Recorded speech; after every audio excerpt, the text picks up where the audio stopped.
झारखंड विधानसभा चुनाव 2024 के दूसरे चरण में 20 नवंबर को 38 सीटों पर मतदान होना है। इस चरण में कुल 528 प्रत्याशी चुनावी मैदान में हैं।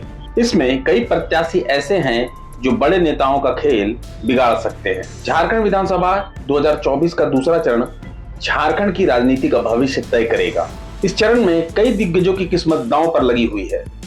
दूसरे चरण में एक तरफ जहां बरहेट में सीएम हेमंत सोरेन पर सबकी नजर रहेगी, वहीं दूसरी तरफ धनवार में बाबूलाल मरांडी पर सबकी निगाहें टिकी होंगी। इसके अलावा गांडे में कल्पना सोरेन भी इसी चरण में चुनावी मैदान में है। झारखंड विधानसभा चुनाव 2024 के दूसरे चरण में सीएम हेमंत सोरेन के अलावा 11 मंत्रियों की किस्मत दांव पर है। इसके अलावा इस चरण में जयराम महतो की पार्टी जेएलकेएम के प्रत्याशियों का भी जोर दिखेगा।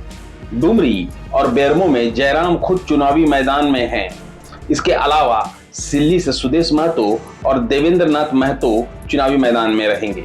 बात बेरमो और डुमरी की हो तो इस इलाके में लोकसभा चुनाव 2024 में जयराम महतो का काफी प्रभाव देखा गया। इसके अलावा रांची लोकसभा चुनाव में भी जेएलकेएम ने कई विधानसभा सीटों पर अच्छा प्रदर्शन किया था। बात करें संथाल की तो इस चरण में एक तरफ जहां दुमका से बसंत सोरेन की किस्मत दांव पर है, वहीं दूसरी तरफ जामताड़ा से इरफान अंसारी हैं जिनकी टक्कर हेमंत सोरेन की भाभी सीता सोरेन से है। वहीं मधुपुर सीट से हफीजुल हसन चुनावी मैदान में है, जबकि जरमुंडी से बादल पत्रलेख ताल ठोक रहे हैं। पाकुड़ से कांग्रेस के दिग्गज नेता आलमगीर आलम की पत्नी भी अपनी किस्मत आजमा रही हैं। इसके अलावा बोरियो सीट से लोबिन हेम्ब्रम हैं जो झामुमो से बगावत कर बीजेपी के टिकट पर चुनाव लड़ रहे हैं। आपको बताएं कि दूसरे चरण के लिए 18 नवंबर को प्रचार अभियान खत्म हो जाएगा, यानी अब प्रत्याशियों के लिए कुछ ही दिन शेष बचे हैं। ऐसे में वे अपनी पूरी ताकत झोंक रहे हैं। बीजेपी से लेकर कांग्रेस तक और झामुमो से लेकर आसुक तक लगातार अपने मतदाताओं को साधने में लगे हुए हैं।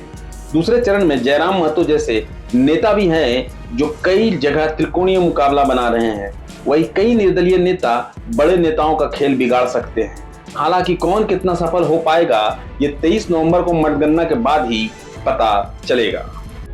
प्रभातखबर.com, विश्वास वही, रफ्तार नहीं।